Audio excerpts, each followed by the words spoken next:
Hi everyone and welcome back to my channel. How is everyone doing today? How is everyone doing this weekend? How is everyone just doing with life and the chaos that we call the world these days? I know for most people, I don't know, actually for most people I haven't really been paying attention, but for us here in Canada, back on lockdown. It's been a year and a half and we still can't get our lives together. Like, what's so hard about getting vaccines, staying away from people, and wearing a mask? I just want to go back to normal life. And I'm sure everyone out there is with me, right? All right. So if you guys don't know who I am, my name is Joan McLean. And I'm here every Tuesday and Thursday, sometimes, not always, to tell you guys about a true crime that's happened where? Here in Canada. I only do true crimes in Canada until I run out, which will probably be never, because it seems like true crimes happen all the time here in Canada, which is crazy because we're the home of the land and the free. Everyone thinks we're happy. Everyone thinks we're polite. When really we're cold-blooded killers and stalkers and stealing people and assaulting people and all kinds of stuff. So yeah, hi again. Like, I'm just really excited today. I have a case which is not true to my heart, but close to where I live. And it's just, I love bringing these stories and sitting and actually talking to you guys and bringing you these stories and trying to create something on my face. Today I'm going super simple. As you guys can see, I kind of have my lashes on. I had a huge allergic reaction.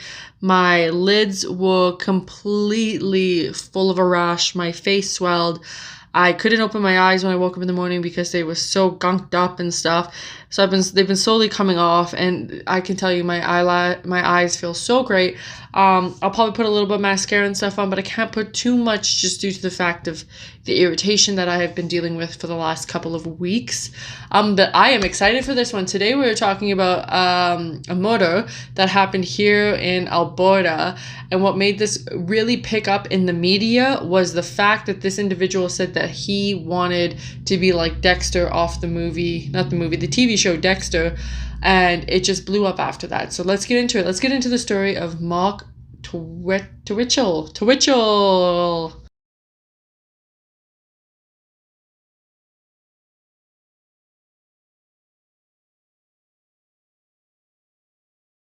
Last time I'm going, and the time before that, and the time before that, I'm going to start with my eyes. I know this is a little new for me particularly, but I'm really excited. I want to really dive into like these weird colors. I know summer's over and I didn't film so much in summer just because of the fact that it was my wedding and I got super busy doing that. But no, I'm excited now. I'm going to start with my eyes and I'm going to move things.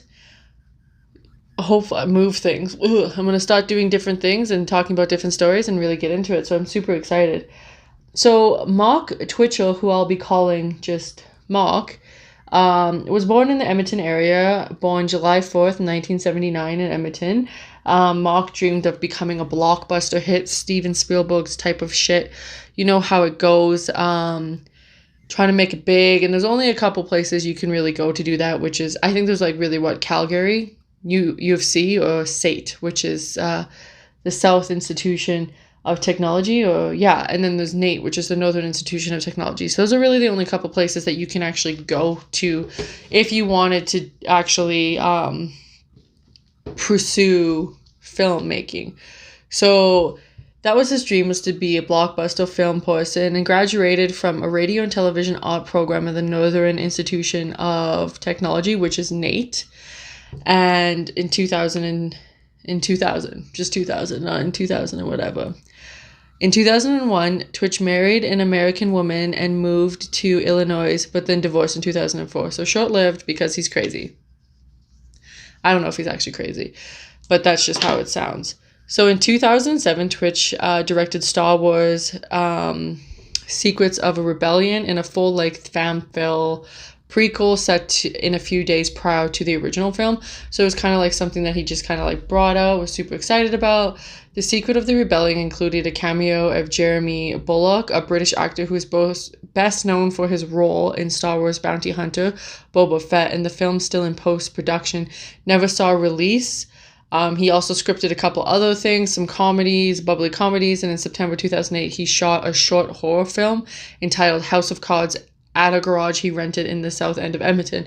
So he was trying to get it out there. He was he had a passion and he was really trying to pursue it.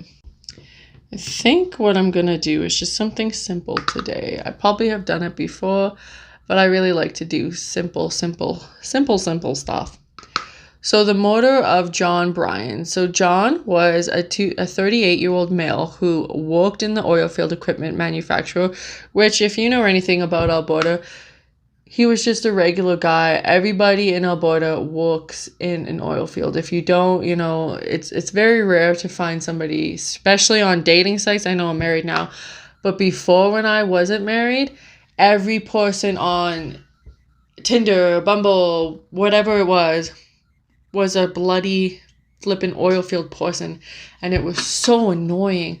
Not annoying in the sense, it was just they're very ignorant in the sense that the oil field people make a lot of money, and they think that's just the coolest thing in the world, that they make a crap ton of money and you don't. So it was weird, but that's beside the point. So he worked in the oil field at the time of his disappearance. He informed his friends that he was meeting a woman that he met online and on a dating website, Plenty of Fish, which I don't know.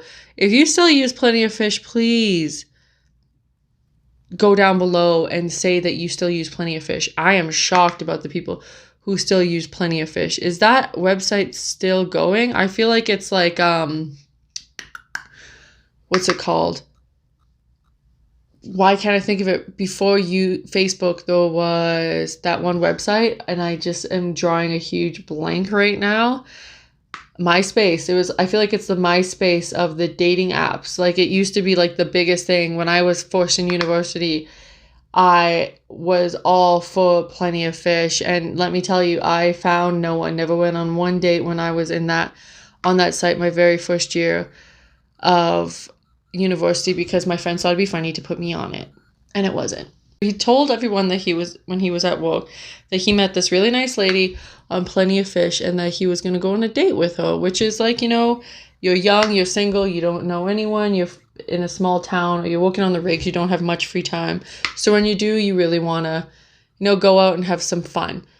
So that's what his plan was. He was going to go out, go hang out with this chick, kind of see where the vibe was, if they got along, what was happening, and see if she was the one or not. So his friends became concerned when they received strange emails from John explaining that he had met a woman who was taking him on a vacation to Costa Rica. To me, if I got that from my friend, I'd be like, excuse me? Like, you don't just go dip on your friends and then pretend you found someone and think it's like totally cool what you're doing, right? No. To me, that's a no. So he said to his friends that, hey, I found a chick in Costa Rica. I found a chick. She wants to take me to Costa Rica, which is like everybody's dream. And I'm not coming to work anymore. John's boss received a resignation letter in the mail, but never got a response to his request of forwarding an address for his final paycheck. So his boss was doing diligence and was like, hey, you know what? Cool if you want to quit, but I would like to send you your last paycheck because you have been working here and you deserve your money. So where can I send it? Nothing. Not a thing. I look crazy. I look like I got punched in the face. And that's okay. I'm really going to try to like diffuse this, if you know what I mean. I'm going to sneeze too, so I'm going to turn this off quickly. So after growing concerns and more suspicion, several of John's friends broke into his condo only to find his passport. And for me, if you found your friend's passport, you can't go to Costa Rica without a passport.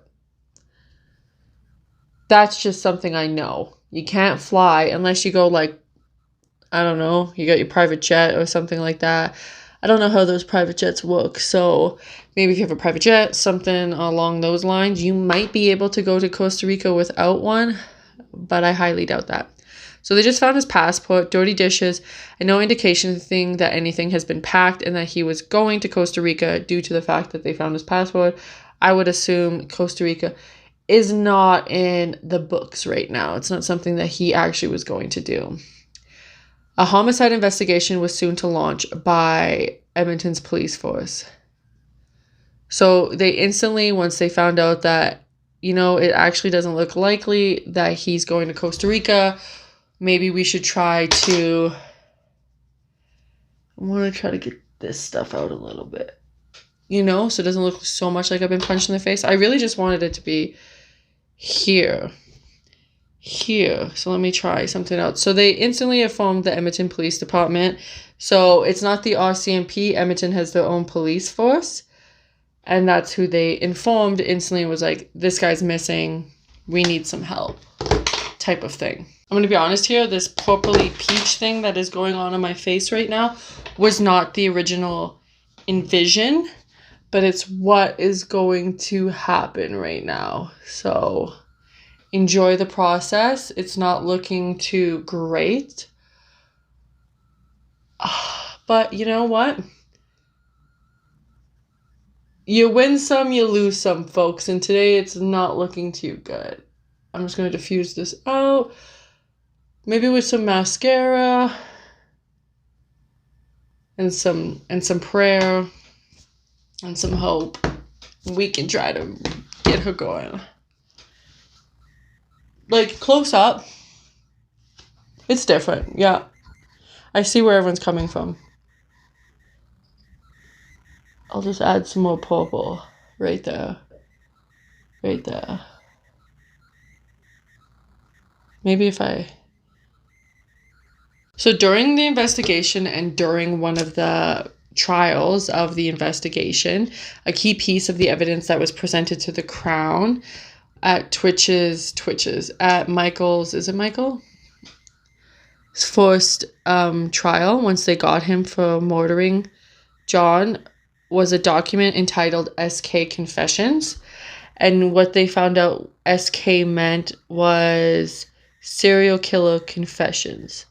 So he already had a document already on his computer called serial killer confessions.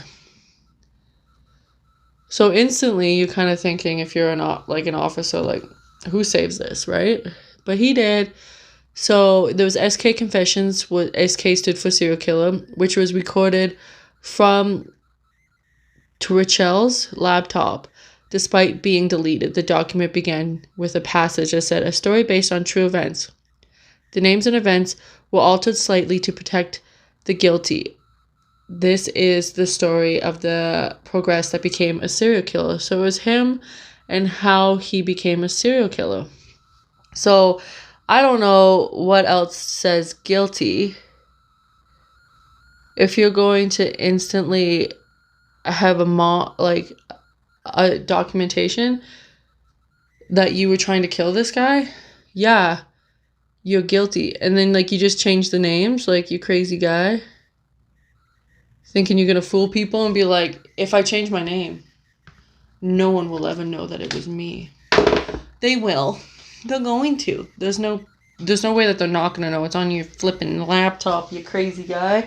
And you even try to delete it and it didn't work. All right, so we're going to move on to the face. So this thing, or this, his little document that he tried to delete, goes into describe the details, the authorities, the extensive planning of his murder that he was going to do, his failed first attempt and his successful second attempt. So he did try to get someone before. Unfortunately, that did not work out in his favor. So he's moving on to the next, Got to keep trying, and that's what he did. So this was his second attempt, which is kind of not great. So I used the Putty Poreless Primer, and now I'm using the Hydrating Elf Primer. I don't care. People sleep on Elf. Elf is amazing. I love it. It makes my face. I used a lot of the products for my wedding, and I just love it. And I also found, I feel like I'm all over the place this video, but that's okay, this True Skin Hydrating Foundation with hyaluronic acid in it. And let me tell you, ladies and gentlemen, this is the bee's knees. I love it. It's just great. So go out and buy it. And I'm very white these days, fall. So let's get into it. So it talked about his failed attempt at murdering a man, and then his second attempt, which he succeeded. It also talked about him, the murder of the man that he lured him to his garage using a fake online dating profile. It also described the process of dismembering the victim's body and his numerous attempts to dispose the remains. During his trial, Mock admitted to killing John and authorizing the documents. So he straight up said, like, yeah, that shit's mine. I also tried to kill him and I was successful. All that fun stuff you try not to say when you're on trial for being a murderer. And I feel like him, like, reading some of the stuff about him and how he was like, I want to be like Dexter. I want to be a serial killer. You failed. Like, to me, those people who, like, really, like, are fixated on becoming a murderer or something like that, they tend to be the ones who usually, like, don't, look how white I look, are usually the ones who, like, fail instantly or have remorse, or, you know, I don't think people who are serial killers go out into the day thinking that they're going to be a serial killer. I just think they have issues, mental health problems, a lust, all that stuff. I don't think, you know, like, the people who really are like, that's what I want to do in life, and idolize the individuals who do it, don't really get the same outcome because they want to do it for the fame, where serial killers do it because they're insane. So Mark initially was like, I murdered this guy, I did it, I'm crazy, la la la la, all that fun stuff crazy people would say. And then he was like, actually, during the whole time I was murdering him, I did it because of self-defense. To me, self-defense doesn't mean dismembering a body. I could be wrong. Let me know down below. But if you're acting in self-defense, right, like, that's a punch to the head, guy dies. Did you guys see that squat out?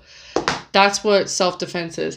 Self-defense isn't, I also dismembered his body and then I tried to put his, like, dead body pieces in these type of areas.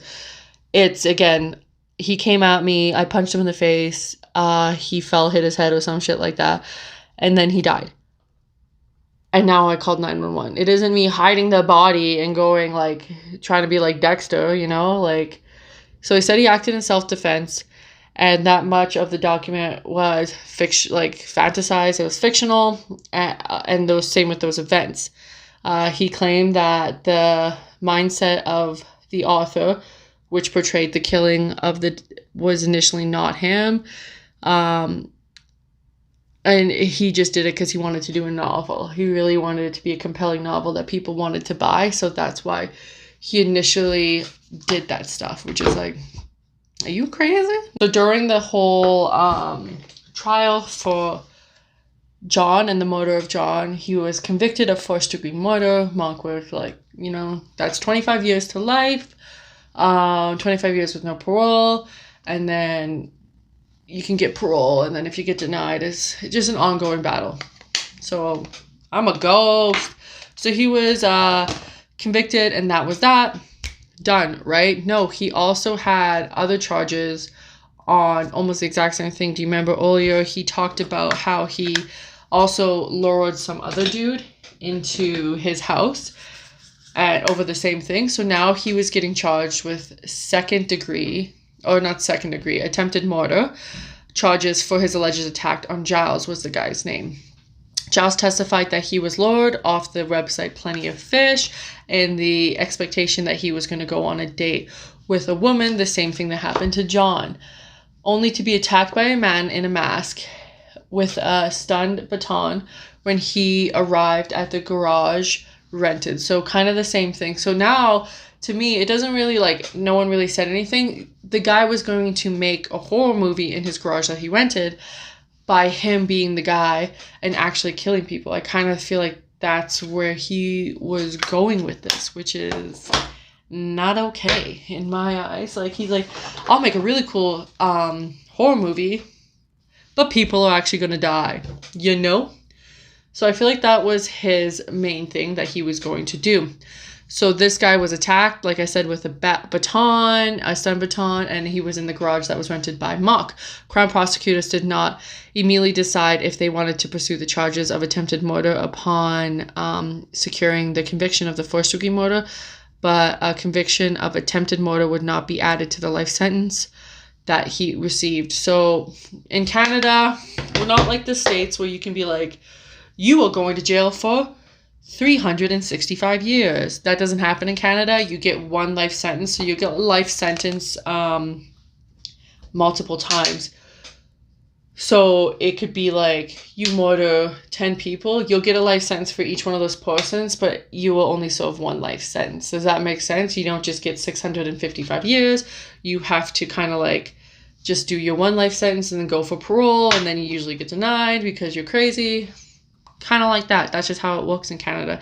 It does suck. I'd prefer it if people would get thousands of years in jail, but you know, our justice system isn't there yet. We're not there. And I do believe people can change, but sometimes they don't. Sometimes you'll always be a dick, and you'll always want to kill. On June 17th, 2011, just add some of this.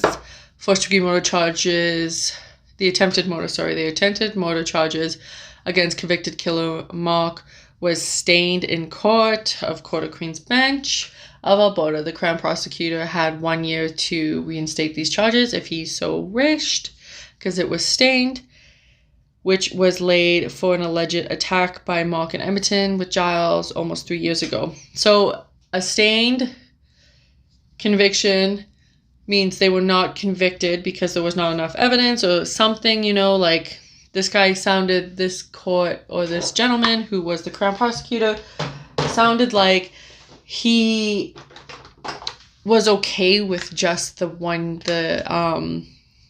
life sentence for the one murder, and that he didn't really bother going in for the other one just because he didn't see a point. He was like, the guy's already going to jail for a while. Why does it matter if I lay another one? So that's why it was stained. So if the Crown prosecutor who was dealing this case comes to it and is like, you know what? I messed up. I actually want to charge the son of a bitch with this attempted murder charge. I'm going to now. He still has a chance just due to the fact that it was stained. He has up to a year. One of the big things about this case was the media coverage and the controversy over the media coverage. While I was away doing whatever I do off camera, I put some white eyeliner in my waterline just to like really give my eyes a pop of color. I'm gonna go with a really nude lip here just because the eyes is so much that I thought a little bit of a nudie glossy lip would be great. Kind of a pinky tone. So the controversies over the media created a huge debate, not only in the courtroom but also outside the courtroom. Prior to the criminal trial taking place, the Crown prosecutors and the defense have also sought vast publication bans in the sealing orders. The sealing orders of this case. So publication ban means you don't get to let out the names of the individuals or really whatever the publication ban says. It could be a variety of things. It could be the names of the victims, the place of the victims, just whatever the publication ban says is what cannot be released to the public. So there was a publication ban, sealing orders over the evidence of the police that they had pertaining to the media from reporting on the details of the case until the jury was heard. So that happens a lot just because, you know, this is a huge murder. We don't get that many murder charges, especially stuff under these type of circumstances where the guy was luring people under fake profiles, stuff like that. So it was a huge media coverage. So they publication banned this because the individual chose a jury. So since he chose a jury, if it was all over the media, the evidence that was found, how this guy did all this stuff, then it'd be really hard to do a jury selection because it would already be biased towards the juries. They would know exactly what was already going on in the case, and it'd be really hard to find somebody who didn't know anything that was going on with the case. So they wanted to do a publication ban until they found a jury, and then they released the information to the public. So then the jury members who were already selected didn't have a bias, if that makes sense, right? They were going into it not they didn't have bias, they not prejudiced against this guy, they didn't think this guy actually said anything wrong. That's why they did that. So if that makes sense to you. So just for the future trial, right? They didn't want people to be like, oh, well, I already read that he did this. So that's why they had that. The media sought for the application, but the judge eventually agreed that both the sealing order and publication ban stated was ruling there was a real risk for the pretrial publicity will be determined the accused before actually having a trial. So he really thought that the jury would already come in with the mindset that he was guilty before he was even allowed to have a trial. And like, the guy was guilty. He admitted it. He said this stuff, but they wanted to do justice, and they wanted to do the justice system and have a fair trial for all. So that's why they had to do that. The jury pool was then pulled through a challenging of causes. My dad was a jury member one for a murder trial that happened here where I am from.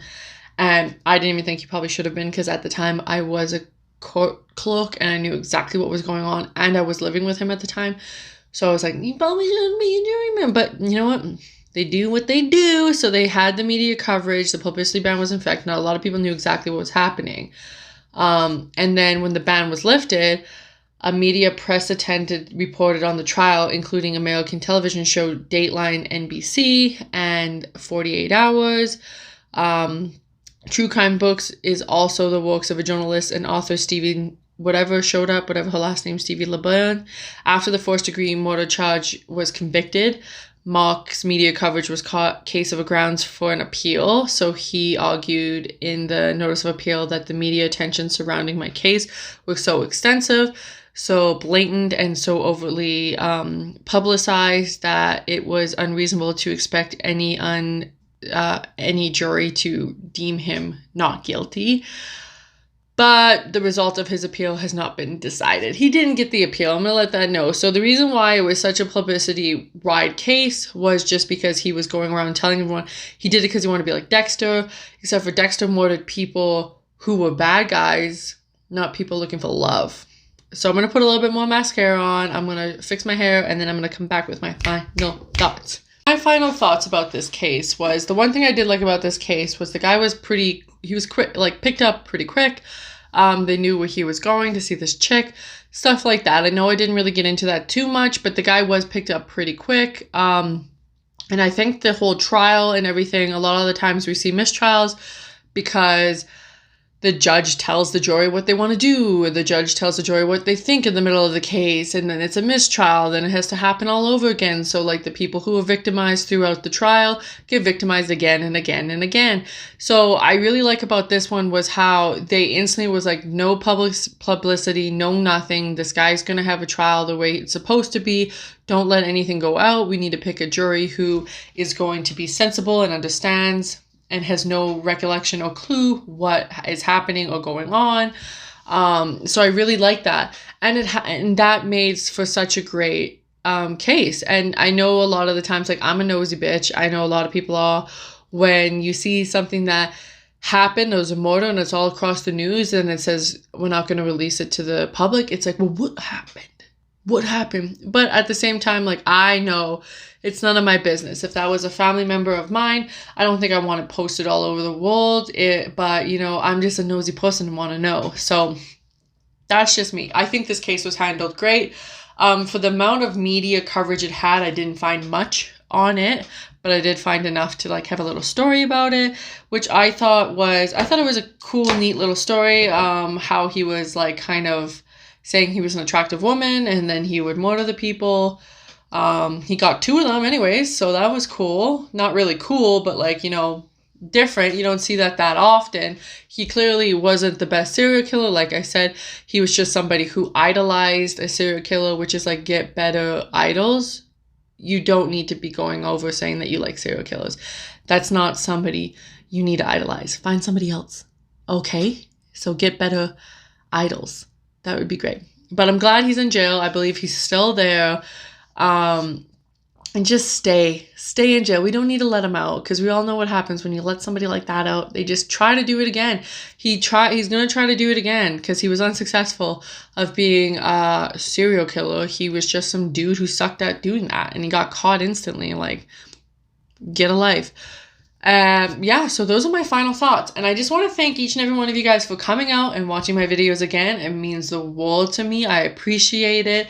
I'm really happy. I love doing these. I find like I always like stress about it. And then once I get going, I really enjoy doing it, doing my makeup, showing you guys my process of doing my makeup.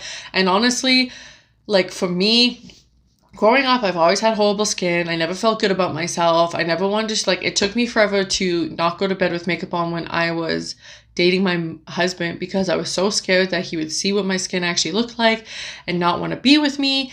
And I just hated it. And now I show the world my skin and, like, you know, go on here with no makeup on. And then I put makeup on and go from an ugly frog to a princess. Kind of. But yeah, I just want, like, I wouldn't be here without you guys. And I just want, like, confidence does come. And if you're battling with bad skin or low confidence, it comes. You'll get confident again. Trust me. It happens. So again, thank you guys so much. I want you guys to remember to follow my socials that I'll link right here, and I'll link down below. Also, again, I will be linking a GoFundMe account for the murders that have happened in my hometown. I'll also link the petition to sign if you are from Canada. Please go sign this petition. It is called Noah's Law. It is a law coming into place that Alberta's hoping to push. We had a mother and a child get murdered in town here by a high-risk child sex offender. If you could please go sign this law, it will protect a lot of families for this ever happening again. This was a preventable thing that happened, and no one told this family that this guy lived there, and look what happened. So please go down there and sign his petition so that people who are sex offenders or child sex offenders do have to register with the apartment that they live in, or also be notified to the public that this individual is moving into the area, not just the first time then they get out of jail, but keep notifying the public so that events like this do not happen again. I will be linking that down below. Please sign if you do have a chance. It'll be greatly appreciated for not only the family or the fiance who lost his family, but also it will help prevent a lot of these things from happening again. So please sign down below. That'd be greatly appreciated. Again, my name is Joan McLean, and I really want to thank you guys for coming out today and watching my video. And I will see you guys Tuesday. See you. Bye.